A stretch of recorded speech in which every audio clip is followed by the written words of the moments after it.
نفرت کرتی ہوں میں تم سے، تمہاری وجہ سے آج میرے بھائی نے مجھے سب کے سامنے ڈانٹا، تمہیں معاف نہیں کروں گی، میں سالار خانزادہ کبھی بھی تمہیں معاف نہیں کروں گی۔ جزا غصے سے اپنے کمرے کا خشب بگاڑ چکی تھی، پوری رات اس کی آنکھوں میں کٹی تھی، کوئی نہیں جانتا تھا اس لڑکی نے کیا کچھ برداشت کیا تھا۔ دوسری طرف سالار اپنے کمرے کے ٹیرس پر ٹھنڈ میں بیٹھا پوری رات سگریٹ پھونکتا رہا۔ انہیں کبھی نہیں چاہتا کہ وہ اس سے نفرت کرے، لیکن حالات ایسے بن گئے ہیں کہ اسے یہ سب کرنا پڑا، اور آج تک وہ اس کی نفرت برداشت کر رہا تھا۔ آنکھیں سب سے لال ہوئی تھی، اس پر جھکا اس کے چہرے کو بہت عجیب نظر سے دیکھ رہا تھا۔ وہ آہستہ آہستہ سے قریب اس کے ہونٹوں پر لب رکھنے لگا۔ نہ نہیں، وہ اچانک چیخ مارتے ہوئے اٹھی، پسینے سے اس کا چہرہ شرابور تھا۔ اس کے ساتھ سوئی فروا بیگم گھبرا کر اٹھی، اس کی حالت دیکھ کر اسے سینے سے لگا لیا۔ کیا ہوا آیت بیٹا، ٹھیک ہو؟ انہوں نے پریشانی سے پوچھا۔ اور وہ بڑی امی، وہ میرے پاس آ رہا ہے۔ وہ گھبراتے ہوئے اس کے سینے میں چھپنے کی کوشش کرنے لگی۔ کوئی نہیں آیت بیٹا، کوئی نہیں، بس گھبراؤ نہیں، میں ہوں نا بیٹا، کوئی برا خواب دیکھا ہوگا تم نے، بھول جاؤ۔ وہ اسے سینے سے لگائے بہلانے لگی۔ تھوڑی دیر بعد وہ ان کے سینے سے لگی نیند کی وادی میں اتر گئی۔ فروا بیگم بھی اس کے بالوں میں ہاتھ پھیرتے سونے کی کوشش کرنے لگی۔ انہوں نے آیت، سالار اور عرش کو اپنے بچوں سے کم پیار نہیں کیا تھا، انہوں نے کبھی ان کے بیچ فرق نہیں رکھا تھا۔ آج بھی آیت کی طبیعت کی وجہ سے انہوں نے آیت کو اپنے ساتھ سلا لیا تھا۔ کسی کے بازو پکڑ کر کھینچنے پر آدم کی آنکھ کھلی تو شفا آنکھیں باندھ گئی، اس کا بازو پکڑ اسے کھینچی تھی اور خود پچھلی 2 راتوں کی طرح آڑی ترچھی لیٹی ہوئی تھی۔ آدم خانزادہ پہلے تو سمجھ نہیں پایا کہ وہ ایسا کیوں کر رہی ہے، لیکن اچانک دماغ میں کلک ہوا تو اس کے ہونٹوں پر ہلکی سی مسکراہٹ آ گئی۔ وہ اٹھا اور سوئی ہوئی منت کو لا کر بیچ میں لٹا دے، خود بیڈ گراؤنڈ سے ٹیک لگا کر بیٹھ گیا اور اسے دیکھنا چاہتا تھا کہ وہ کرتی کیا ہے۔ شفا نے دوبارہ بستر ٹٹولا، منت کو پاک اس کی کمر پر ہاتھ ڈال کر اپنے پاس کیا اور نیند میں ہی اپنے سینے پر لٹا کر اس کے اوپر ہاتھ رکھ گئی۔ آدم خانزادہ کو اس چھوٹی لڑکی کی ادا اتنی پسند آئی کہ اس کا پتھر دل بہت زور سے دھڑکا۔ انہوں نے گھڑی پر ٹائم دیکھا تو رات کے 6 بجا رہے تھے۔ وہ نماز کی نیت سے دوبارہ اٹھ گیا۔ صبح سب ناشتے کی ٹیبل پر بیٹھے تھے، سب کی گزری رات کی بنسبت اب نارمل نظر آ رہے تھے۔ شفا سعادہ بیگم کے ساتھ مل کر ناشتہ لگوا کر ان کے ساتھ ہی بیٹھ گئی۔ بھابھی، کل آپ سے میں نے بات کی تھی، آپ نے بتایا آدم کو؟ سعادہ بیگم نے آدم کو دیکھتے فروا بیگم سے پوچھا۔ نہیں سعادہ، کل اتنا کچھ ہو گیا، ٹائم ہی نہیں ملا بات کرنے کا، تم بتاؤ وہ اسے۔ فروا بیگم منت کو فیڈر پلاتے ہوئے بولے، تب تک جس سے اپنا ناشتہ مکمل کرتی سب کو اللہ حافظ کرتی یونی کے لیے نکل گئی تھی۔ آدم سوالیہ نظر سے سعادہ بیگم کو دیکھنے لگا، باقی سب خاموشی سے اپنا ناشتہ کرنے لگے۔ شفا بھی کل کی نسبت آج ٹیبل ہو کر بیٹھے تھے۔ اتنا تو وہ ان 2 دنوں میں اچھے سے جان گئے تھے کہ خانزادہ ہاؤس کے مردوں میں عورتوں کا احترام بہت ہے۔ آدم رحمان بھائی نے ارمان کے لیے جزا کے رشتے کی بات کی، وہ آج شام اس حوالے سے آنا بھی چاہ رہے، تم کیا کہتے ہو اس بارے میں؟ ارمان کو تو تم جانتے ہو۔ سعادہ بیگم نے کہتی آدم کو سوالیہ نظر سے دیکھا، کاش کوئی اس وقت سالار کی طرف دیکھ لیتا تو اس بات کو کرنے کے بارے میں سوچتا بھی نہیں، مگر اس وقت سبھی سالار اور آدم کی طرف متوجہ تھے۔ ٹھیک ہے ارمان، اچھا لڑکا ہے، آپ امی سے پوچھ کے بلا لیجیے، باقی بعد میں دیکھ لیں گے۔ وہ جوس کا آخری گھونٹ لے کر منت کے ماتھے پر بوسہ دیتا اٹھ گیا۔ سالار کو لگا کسی نے پگھلا ہوا سیسا اس کے کان میں انڈیل دیا، اس کے چہرے پر خطرناک حد تک لال ہو گیا تھا۔ عرش کی نظر اس پر پڑی تو حیرت سے اس کو دیکھنے لگا جو ہاتھوں کی مٹھیوں میں جسد کے آخری مراحل میں تھا۔ عرش نے پریشانی سے اس کے کندھے پر ہاتھ رکھا تو سالار نے چونک کر اسے دیکھا۔ عرش کی حیرت اور پریشانی سے کھلی آنکھیں دیکھ اس نے پل میں خود کو سنبھال لیا۔ چلو لیٹ ہو رہے ہم، سالار اٹھا سب کو اللہ حافظ کہتا نکل گیا۔ عرش بھی پریشان سا اس کے پیچھے نکل گیا کہ تب تک سالار اپنی گاڑی لیے نکل چکا تھا۔ وہ بھی حافظ کے لیے نکل گیا۔ سارے ایک لڑکی ہے، وہ کہہ رہی ہے آپ نے بلوایا ہے انہیں۔ جاب کے وہ لیپ ٹاپ میں جو اپنا کام کر رہا تھا کہ اس کی سیکرٹری نے آگے سے انفارم کیا۔ اوکے، آپ انہیں میرے آفس بھیج دیجیے، عرش نے کچھ سوچ کر کہا۔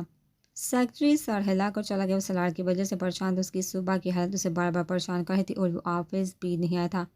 پوچھنے پر بتایا کہ وہ دوستوں کے ساتھ ہے، لیکن وہ جانتا تھا ضرور کوئی بات ہے جو وہ نہیں جانتا تھا۔ تھوڑی دیر بعد دروازے پر دستک ہوئی۔ عرش کے اجازت دینے پر وہ آہستہ قدم اٹھاتی اندر داخل ہوئی۔ پوری شان سے سامنے بیٹھا لیپ ٹاپ پر کام کر رہا تھا، اس کی طرف دیکھنے کی زحمت نہیں کی تھی۔ بیٹھیے آپ، عرش نے بنا دیکھے اسے چیئر کی طرف اشارہ کیا۔ وہ خاموشی سے ایک چیئر پر بیٹھ گئی۔ 5 منٹ تک وہ کچھ نہیں بولا۔ اور عقیدت کنفیوز اپنے ہاتھ میں موجود فائل کو سختی سے پکڑے بار بار اپنا حجاب ٹھیک کرنے لگی. جی مس، اپنی فائل دیجیے. 5 منٹ بعد وہ لیپ ٹاپ بند کرتا پورتا اس کی طرف متوجہ ہوا. آج بھی وہ بلیک عبائی میں حجاب لی اس کے سامنے تھی. کچھ پل کو وہ ان خوبصورت آنکھوں میں مسمرائز ہوا اور فوراً ہی خود کو سنبھالی. عقیدت اپنی فائل اس کی طرف بڑھائی. وہ جانتی تھی اس کی تعلیم کم ہے، لیکن مجھ سے پہلے ہی یہ بات بتا چکی تھی. پھر بھی اس نے عقیدت کو اگر بلایا تھا تو ضرور اسے جاب مل جاتی، لیکن اس نے اپنے دل میں اللہ کا ورد جاری رکھا. تو مس عقیدت، کوالیفیکیشن آپ کی کم ہے بٹ کریئر تو آپ کا بہت اچھا اور آپ نے آئی ٹی کا کورس بھی کیا ہوا ہے. ہماری کمپنی میں ایک سیکٹری کی ویکینسی ہے، لیکن چونکہ آپ پردہ کرتی ہیں تو یہ جاب آپ کے لیے تھوڑی مشکل ہوگی. اس نے بول کر ایک نظر عقیدت کو دکھا جس کی آنکھوں کی جوت بجھ سی گئی تھی. ہماری لیڈیز ورکر کے انچارج کے لیے بھی ہمیں ایک اسسٹنٹ کی ضرورت ہے. مجھے امید ہے آپ اس جاب کو پوری ایمانداری سے نبھائیں گی. عرش کی دوسری بات نے اس کی آنکھوں کی چمک بڑھا دی تھی. تھینک یو سر، میں اپنی پوری توجہ اور دل سے اپنا کام کروں گی. اس نے تشکر سے کہا. آپ باہر جا کر میری سیکرٹری سے مل لیجیے، وہ آپ کو کام اور سیلری سب سمجھا دیں گے. عرش اسے کہتا دوبارہ اپنے لیپ ٹاپ پر جھکیا. عقیدت اس کا شکریہ ادا کرتی باہر چلے گئی. وہ مہمانوں کی وجہ سے آج جلدی گھر آ گیا تھا. آدم جب کمرے میں داخل ہوا تو وہ بیڈ کے نیچے کاؤچ پر کھلونے بکھیرے منت کے ساتھ کھیلنے میں مصروف تھی. گلابی رنگ کے کارٹن کے سور میں کھلے بالوں کے ساتھ وہ گلابی گڑیا لگ رہی تھی. چہرے پر زخموں کے نشانات بھی تھے مگر ہلکے ہو گئے تھے. آدم کو اپنی بیٹی چھوٹی سی گلابی فراق میں بالکل اس کے ساتھ اس کا حصہ لگی. وہ دونوں خود میں مگن ایک دوسرے کے ساتھ کھیلنے میں اس قدر بزی تھے اس کے آنے کی خبر ہی نہیں ہوئی. آدم نے بھی ان کو ڈسٹرب کرنا مناسب نہیں لگا. وہ اپنا موبائل اور گن ڈریسنگ ٹیبل پر رکھتا اسٹڈی میں گھس گیا. دروازہ بند ہونے کی آواز پر شفا نے مڑ کر دیکھا. اسے حیرت ہوئی، اس وقت کون ہو سکتا ہے؟ اسے پتہ کیسے نہیں چلا. وہ اٹھی اور آہستہ آہستہ قدم بڑھاتی اسٹڈی کے دروازے کے پاس گئی. اس نے دستک کے لیے ہاتھ رکھا ہی تھا کہ آدم نے اچانک دروازہ کھولا تو وہ لہرا کر اس پر گری. آدم نے اسے کمر سے تھام کر گرنے سے بچایا. شفا نے درد سے ایک سیز کے لیے. آدم نے جلدی سے اس کی کمر سے ہاتھ ہٹا لیا اور حیرت سے اسے دیکھا جو درد سے آنکھیں میچ گئی تھی. Are you okay? طبیعت ٹھیک ہے آپ کی؟ اس نے فکر مندی سے پوچھا. شفا نے درد کی شدت سے ہونٹ بینچ آنسو بڑی آنکھوں سے اسے دیکھا. اسے لمحہ لگا تھا سمجھ میں. آدم 2 قدم اس کے پاس ہے. اسے بنا کچھ سمجھنے کا موقع دیے گھما کر دیوار سے لگایا اور اس کی قمیض پکڑ کر کمر سے تھوڑا اوپر کیا. شفا جو پہلے درد میں تھی گھبرا کر مڑنے کی کوشش کی جسے آدم زدہ نے ناکام بنا دیا اور غور سے اس کی کمر میں موجود زخم کو دیکھنے لگا. اس کی پتلی سے نازک کمر پر ایک بہت بڑا جلنے کا نشان تھا جو ابھی تک بڑا نہیں تھا بلکہ شاید نہانے کی وجہ سے پانی لگ کر اور خراب ہو گیا تھا. آدم نے انگلیوں کے پوروں سے اس کی کمر کو چھوا. شفا کو اپنے جسم پر چونٹیاں رینگتی ہوئی محسوس ہوئی. سائن پلیز، اس نے تڑپ کر پکارا مگر وہ کہاں ہوش میں تھا. وہ جھکا اور اس کی کمر پر موجود زخموں کے نشان پر لب رکھنے لگا. اچانک منت کے رونے کی آواز پر وہ ہوش میں آیا اور اسے چھوڑ کر دور ہوا. شفا بھاگتی اس طرح سے نکلی اور منت کو اٹھاتی کمرے سے ہی بھاگ گئی. وہ ایسا تو نہیں تھا وہ کیسے اتنا بے احتیاط ہو رہا تھا. کل کی شرمندگی ابھی کم نہیں ہوتی اور وہ دوسری حرکت کرنے چلا تھا. اس نے خود پر خوب لعنت ملامت کی اور کپڑے اٹھائے واش روم میں گھس گیا. کیا ہوا سالار؟ آج گھر نہیں جانا؟ کہ وہاں کے منڈی اس کے کیبن میں اس کی جگہ بیٹھا تھا. وہ اپنے پیشنٹ سے فارغ ہو کر اس کے پاس بیٹھی اسے پوچھنے لگی. نہیں، اس نے یک لفظی جواب دیا مگر ہی فری نے دوبارہ پوچھا تو وہ آنکھیں کھولے اسے دیکھنے لگا. آپ ہی دم گھٹنے لگا. مجھے ایسا لگ رہا ہے کہ میری زندگی آہستہ آہستہ ہاتھوں سے پھسلتی جا رہی ہے. اس کے لہجے میں اتنا درد اور تکلیف تھی کہ اس نے بھی ساتھ اپنے بھائی کو گلے لگا لی. وہ اتنا کمزور تو کبھی نہیں تھا. آج ایسا کیا ہوتا کہ وہ ایسی باتیں کر رہا تھا؟ شام میں گھر میں بہت گہما گہمی تھی. جزا کو دیکھنے سعادہ بیگم کے بھائی کی فیملی آنے والی تھی. مختلف قسم کے پکوانوں کی خوشبو کچن میں پھیلی ہوئی تھی. عرش بھی جلدی آ گیا تھا آفس سے. جزا کی یونٹ سے واپس آنے پر فاربہ بیگم نے اسے پوچھا جس پر اس نے مشورے کی لڑکی کو خاموشی سے سر جھکا دیا تھا. یہ تو وہی جانتی تھی کہ وہ یہ سب کیوں کر رہی تھی. وہ کہ کی ملازمت سے اس نے پیارا سا ایک لیمن کلر کی شفون کا ہلکا کام والا سوٹ پہنا ہلکا پھلکا تیار ہو کر آیت کے ساتھ لاؤنج میں آ گئی تھی جہاں گھر والوں کے ساتھ سعادہ بیگم کے بھائی باپ بھی اپنی بیٹی کے ساتھ بیٹھے ہوئے تھے. اس نے آگے بڑھ کر سلام کیا تو وہاں موجود سب لوگ ان کی طرف متوجہ ہو گئے. مسز رحمان نے جزا کو اپنے پاس بیٹھا تو وہ بھی بے تاثر چہرے کے ساتھ خاموشی سے بیٹھ کے ان کے بالکل سامنے والے صوفے پر آدم وہ عرش کے ساتھ ارمان اور رحمان صاحب بیٹھے تھے۔ نے جیسا کہ ایک نظر دیکھا اور آدم سے بات کرنے لگا۔ آیت بھی ان کے ساتھ وہیں بیٹھ گئی۔ ان کی نظریں کب سے منت اور شفا کو ڈھونڈی تھی، مگر وہ تھی کہ اس کے سامنے آنے کا نام نہیں لے رہی تھی۔ جہاں مہمان بھی اس کے بارے میں پوچھ چکے تھے، وہ اس گھر کی بڑی بہو تھی۔ وہ چاہتا تھا اس کی بیوی کو ایک بڑی بہو کی حیثیت سے سب جانے۔ ارمان کے فون پر کال کرنے پر وہ معذرت کرتا وہاں سے اٹھ نکلا تھا۔ آدم بھی اپنی ماں سے کچھ کہہ کر اٹھا اور کمرے میں آ گیا۔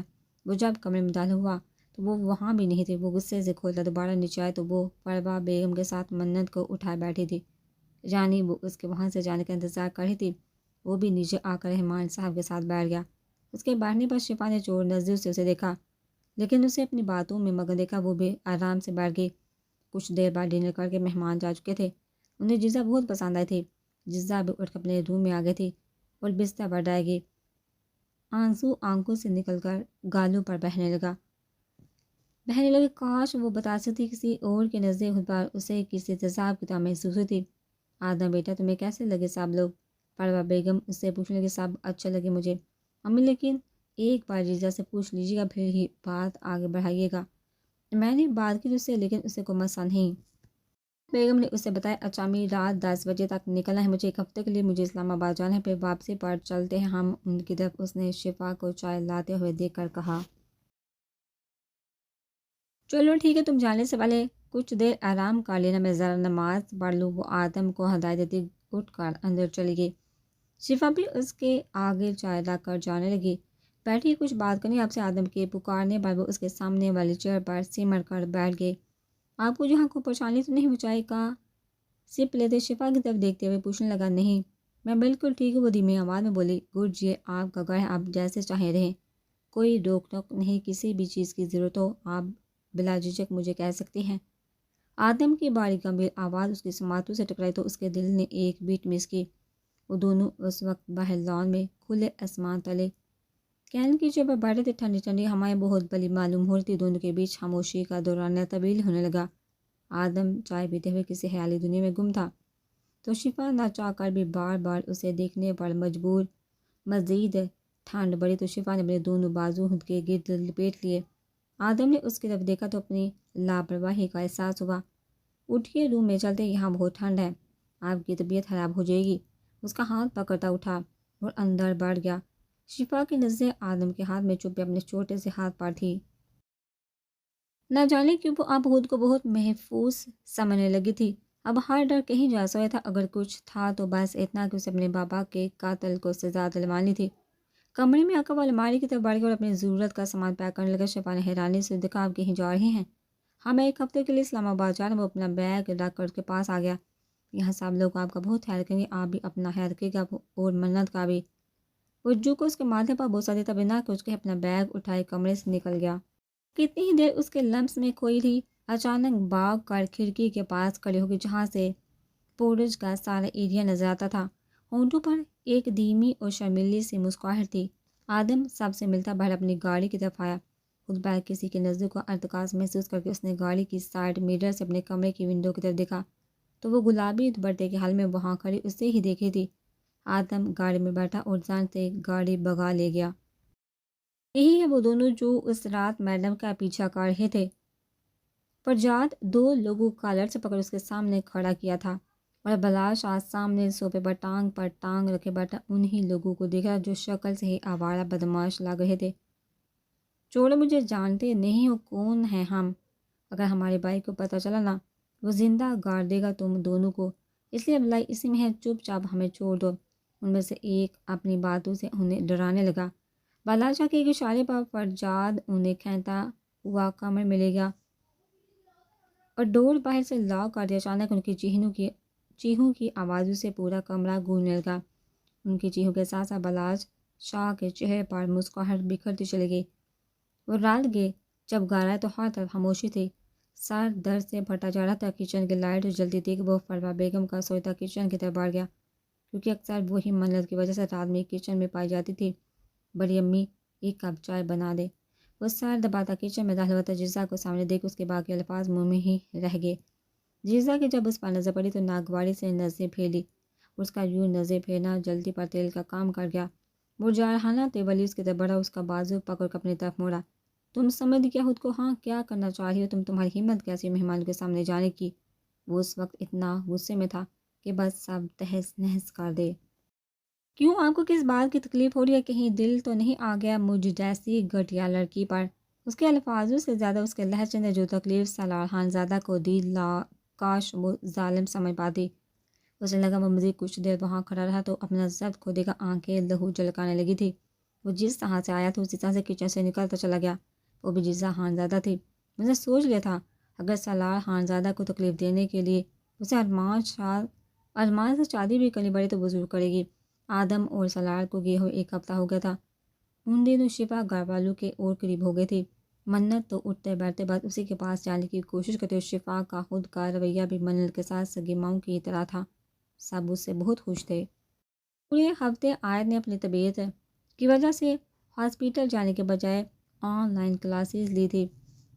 اس دن کے بعد عرش کی عقیدت سے ملاقات نہیں ہو سکی، مگر اسے اس کے کام کے حوالے سے انفارمیشن ملتی رہتی تھی۔ وہ ایک بہت محنتی لڑکی تھی۔ سب سکون سے چل رہا تھا، سب مطمئن تھے آنے والے طوفان سے بے خبر۔ آیت بیگ اٹھاتی بھاگتے ہوئے نیچے آئی۔ بھائی عرش کو روم سے نکل دیکھ وہ جلدی سے اس کے پاس آئی۔ وہ موبائل مصروف سے اس کی طرف متوجہ ہوا۔ وہ بھائی آج میری وین چل گئی ہے، پلیز مجھے ہاسپٹل چھوڑ دے۔ آیت اس کے پیچھے پیچھے تھی۔ عرش نے مڑ کر اسے ایک گڑ کا دیکھا۔ تمہارا روز کا ہے یہ جلدی کیوں نہیں اٹھی تم؟ عرش نے مصنوعی غصے سے کہا۔ اچھا نا اب جلدی اٹھوں گی پکا، لیکن ابھی تو چھوڑ دے، میرا لیکچر مس ہو جائے گا۔ عرش کو بھی اس پر غصہ آ گیا، اس لیے اسے چھوڑنے چلا گیا۔ وہ جیسی ہسپتال میں داخل ہوئی کسی سے بہت بری طرح سے ٹکرائی، مگر اس کے گرنے سے پہلے سامنے والے نے اسے سنبھال لیا تھا۔ آیت نے جب نظریں اٹھا کر سامنے دیکھا تو اس کی آنکھیں خطرناک حد تک پھیل گئی۔ وہ اپنی دادی کو ہسپتال لے کر آیا تھا، مگر سامنے سے بھاگ کر آدھی آیت سے بری طرح سے ٹکرا گیا۔ اگر وہ اسے بروقت تھام نہ لیتا تو ضرور زمین بوس ہو جاتی۔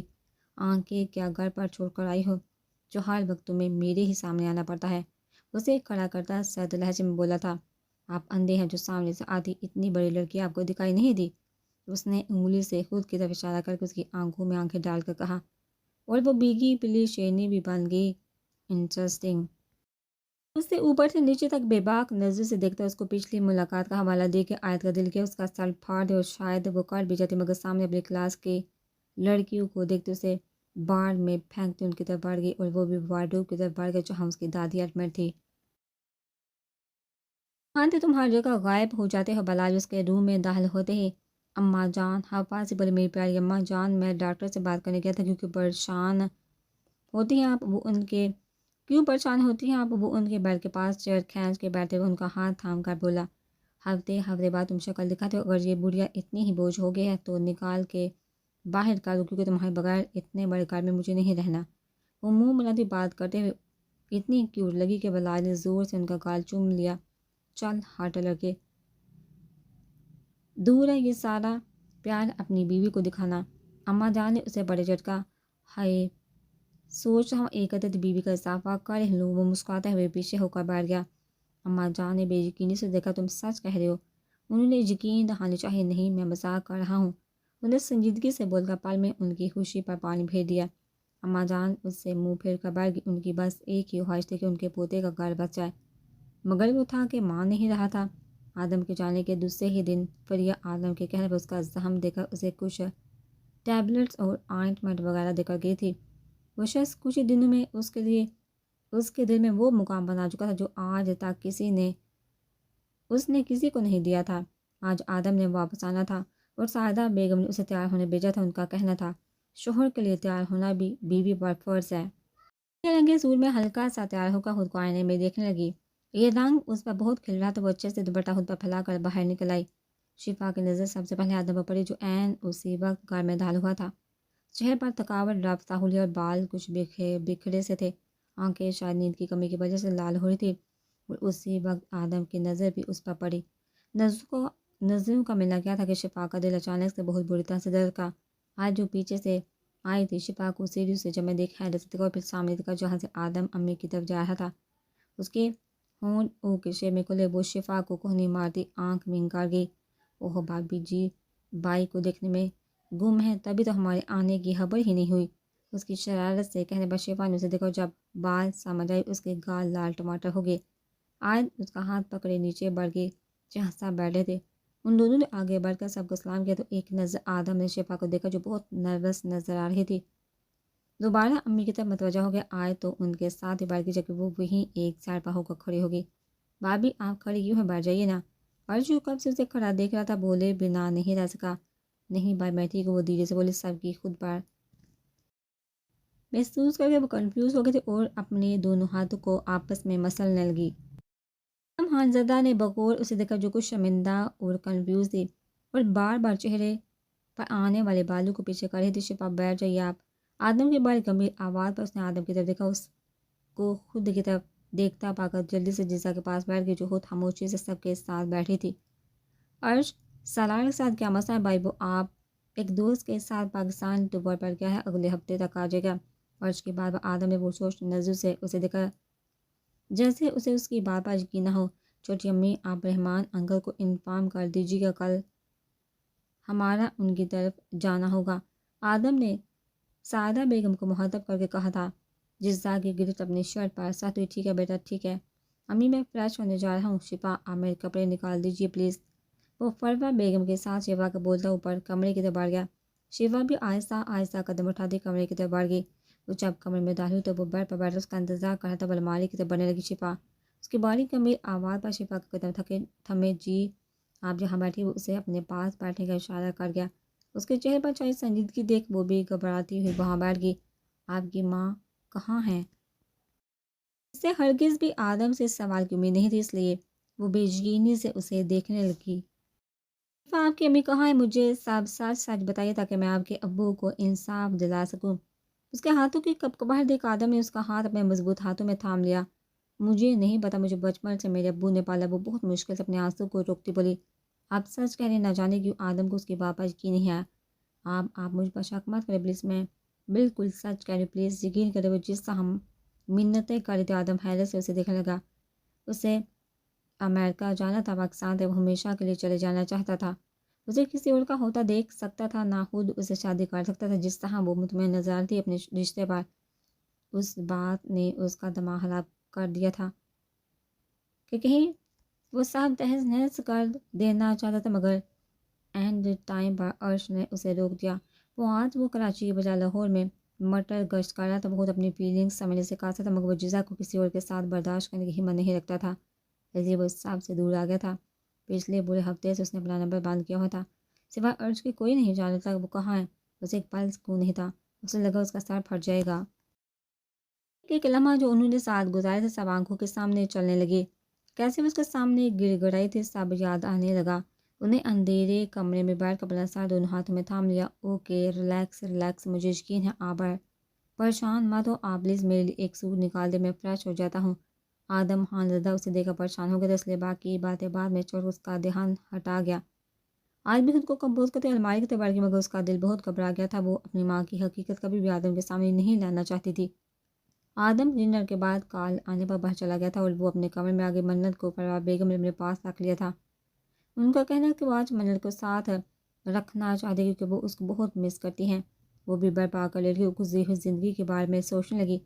امی آپ کہاں جا رہی 10 سال کی وہ بچی آدھی رات کو جب وہ پانی پینے اٹھی تو اپنی ماں کو تیار ہو کر جاتا دیکھ اس کے راستے میں حائل ہوئی۔ اس کی ماں نے ناگواری سے سر جھٹ کر راستے سے ہٹ، میں پارٹی میں جا رہی ہوں، خبردار جو اپنے باپ کو بتایا تم نے۔ اسے ڈانٹتی گھر سے نکل گئی۔ پیچھے وہ اپنی ماں کو نظر سے اوجھل ہونے تک دیکھتی رہی۔ یہی سلسلہ روز چلتا رہا۔ اس کی ماں روز رات کو اس کے باپ کے کھانے میں نیند کی دوائی ملا کر سج درج کر نکل جاتی اور صبح نشے میں دودھ واپس آتی۔ اس طرح مزید 2 سال گزر گئے۔ کچھ دن بعد آہستہ آہستہ اشفاق صاحب کو اپنی بیوی کے کرتوتوں کی بھنک لگ گئی، اس لیے وہ رات کو ان کا بنایا ہوا کھانا کھانے کے بجائے چھپا دیتے تھے۔ میں تمہیں جان سے مار دوں گا، ہمت کیسے تمہاری میرے نکاح میں ہوتے ہوئے میری عزت کو یوں رونے کی۔ اشفاق صاحب کی چیخ پر وہ گھبرائی اٹھی۔ بابا کو کیا ہو گیا؟ وہ تو اتنے پولائٹ تھے۔ وہ سوچتے کمرے سے نکل آئی۔ ارے جا بڑی آئی، تمہاری عزت تم سے شادی کر کے میری زندگی برباد ہو گئی ہے۔ اس کے باپ کے ساتھ اس کی ماں کی آوازیں بھی باہر تک آنے لگی تھی۔ صحیح کہا تم نے، اگر میں ایک عزت دار انسان ہوتا تو تم جیسی طوائف سے کبھی شادی نہیں کرتا۔ ارے تمہیں ایک اچھی زندگی دینے کے لیے میں سب سے لڑ گیا، تم سے نکاح کیا، عزت تھی مگر تم تو ہو ہی گند کا ڈھیر، عزت کی چار دیواری تمہیں کہاں پسند آئے گی؟ اپنے باپ کی روندی آواز اسے بہت تکلیف دے رہی تھی۔ اس وقت اسے طوائف لفظ کا مطلب نہیں پتا تھا، مگر جیسے وہ کمرے میں داخل ہوئی اپنی ماں کے ساتھ ایک غیر مرد کو انتہائی نازیبا حال میں اپنی ماں کے ساتھ دیکھ اس کے قدم پتھر کے ہو گئے تھے۔ وہ بچی تھی، وہ اندھی اور بہری نہیں تھی جو ان سب کا مطلب نہ سمجھ سکے۔ اب دروازے کے پیچھے کھڑا تھا جبکہ اس کی ماں نائٹی پہنے سوفے پر بیٹھی تھی، اس کا جسم چھپانے کی وجہ اس کے نشے بوفراز واضح کر رہے تھے، جبکہ اس کا ماموں جو اس کی ماں کا کزن تھا وہ بنا شرٹ پہنے کمبل اوڑھے بیٹھا مزے سے اس کے ماں باپ کی لڑائی دیکھ رہا تھا۔ سب سے پہلی نظر شیوا پر اس کی ماں کی پڑی، لیکن ان کی آنکھوں میں ڈر تو دور کی بات شرمندگی کا تاثر بھی نہیں تھا۔ قدموں کی آواز پر اشفاق صاحب نے مڑ کر دیکھا تو ان کے پیروں تلے زمین نکل گئی۔ جو بھی تھا وہ اپنی بیٹی کے سامنے اس کی ماں کا سچ کبھی نہیں لانا چاہتے تھے۔ وہ 2 قدم چل کر گئے اور اپنی بیٹی کا ہاتھ تھام کر نکلنے لگے۔ اشفاق تم مجھے طلاق دو ابھی کہ ابھی میں تمہارے اس جہنم میں نہیں رہنا چاہتی۔ وہ اٹھی اپنے شوہر کے سامنے اور بنا بیٹی کا لحاظ کیے اشفاق صاحب کا گریبان پکڑ لیا۔ گریبان چھوڑو میرا۔ اشفاق صاحب نے اس کے ہاتھ کالر سے ہٹا کر دور جھٹکا اور ایک زوردار تھپڑ اس کے چہرے پر دے مارا۔ اس کی ماں کا کزن وہیں بیٹھے بیٹھے گالیاں بکنے لگا۔ اشفاق صاحب نے اسے وہیں کھڑے کھڑے طلاق دے دی تھی۔ اسے اپنی ماں کے آخری الفاظ جو یاد تھے وہ یہ تھے کہ تم مجھے طوائف کا تانا دے رہے ہو، ایک دن تمہاری بیٹی کو اگر کوٹھے پر نہ بٹھایا تو میرا نام ریشمہ نہیں۔ چھوڑیے میرا دوپٹہ۔ نہیں پلیز مت کرے ابو ابو بچا لے۔ میں نیند میں خود کو ہی بار بار بچانے کی کوشش کرتی، کبھی ہاتھ جھٹکتی تو کبھی اپنا دوپٹہ پکڑ لیتی۔ آدم خانزادہ جو تھوڑی دیر پہلے آ کر لیٹا اس کی بے چین آواز سن کر اٹھ گیا اور اس کو دیکھنے لگا۔ وہ آدمی آڑی ترچی لیٹی نیند میں بہت بے چین نظر آ رہی تھی۔ شفا اٹھیے۔ آدم نے اسے اٹھانے کی کوشش کی مگر اٹھنے کی بجائے اس میں گھسنے کی کوشش کرنے لگی۔ اس کے اس قدر پاس آنے میں شفا کی نرم گرم سانسیں اس کی گردن میں جذب ہوتی جا رہی تھی۔ آدم خانزادہ کا اپنے دھڑکنوں پر قابو پانا مشکل ہو گیا۔ ہر مرد تھا اور اوپر سے وہ اس کے نکاح میں تھی، کب تک خود کو روک پاتا؟ آدم نے آرام سے اسے خود سے الگ کرنے کی کوشش کی مگر وہ دور ہونے کے بجائے مزید اسے لپٹ گئی، جیسے اگر اس سے الگ ہوئی تو کوئی لے جائے گا۔ اس کا نازک وجود اور اس کی خوشبو اسے اس قدر دل فریب اور سحر انگیز کر رہی تھی کہ آدم کا دل کیا سب چھوڑ چھاڑ کر بے ایمانی کر جائے۔ آنکھوں میں خمار کی سرخیاں غضب ناک تھی مگر وہ آدم خانزادہ تھا، اسے صبر کرنا، خود پر قابو پانا آتا تھا۔ کسی کی شخصیت میں ایک ٹھہراؤ تھا، اس کی شخصیت میں ایک ٹھہراؤ تھا جو ہر کسی کو اس کا گرویدہ قرار دیتا تھا۔ آدم نے اب کی بار اسے خود سے دور کرنے کے بجائے اپنے سینے میں بیچ لیا تھا۔ وہ اس کا شوہر تھا اور اس کا فرض تھا ضرورت کے وقت اپنی بیوی کے ساتھ رہے۔ آدھی رات کو دروازہ بجنے کی آواز پر وہ اٹھی، گھڑی میں ٹائم دیکھا تو رات کے 3 بجے تھے۔ اس نے ایک نظر دوسری چارپائی پر سوئے اپنے باپ پر ڈالی جو دوائیوں کے زیر اثر سو رہے تھے۔ اس کے باپ کے علاج کا خرچہ کمپنی اٹھا رہی تھی۔ ان کی پالیسی تھی جس ورکر کی 6 منتھ کمپلیٹ ہو جاتے اس کی فیملی کا سارا میڈیکل فری ہو جاتا تھا، مگر وہ بہت زیادہ ضرورت مند تھی، اسی وجہ سے اس کی کارکردگی دیکھ کر اس کو یہ ریلیف دی گئی تھی۔ وعدہ کھولا تو سامنے اس کا کزن کھڑا تھا، سرخ آنکھوں سے اسے ہی دیکھ رہا تھا۔ جی احمد بھائی، اس نے دوپٹہ خود پر پھیلا کر سوالیہ نظروں سے اسے دیکھا۔ مجھے کھانا تھا، وہ بولتے ہوئے اسے سر سے پاؤں تک دیکھنے لگا۔ نہ جانے کیوں اس کے لہجے سے عقیدت کو نشے میں دودھ لگا۔ جن نظروں سے اسے دیکھ رہا تھا وہ اچھے سے سمجھ تھی۔ دیکھیے آپ جا کر تائیں امی سے کہیں میں سونے جا رہی ہوں، وہ کہتے ہی جلدی سے کمرے کا دروازہ بند کر کے اندر چلے گی۔ باہر سے بہت دیر تک اسے احمد کی گالیوں کی آواز آنے لگی مگر وہ اپنی عزت پر کوئی رسک نہیں لے سکتی تھی۔ صبح جب اٹھ کر کمرے سے نکلی تو کچن میں گھستے ہی پڑنے والے تھپڑ نے اس کے 14 طبق روشن کر دیے تھے۔ اس نے تائی امی کو حیرانگی سے دیکھا۔ ارے نافرمان احسان فراموش لڑکی، جب احمد نے تم سے کھانا مانگا کیوں نہیں دیا؟ تمہارا باپ آ کر دیتا کیا؟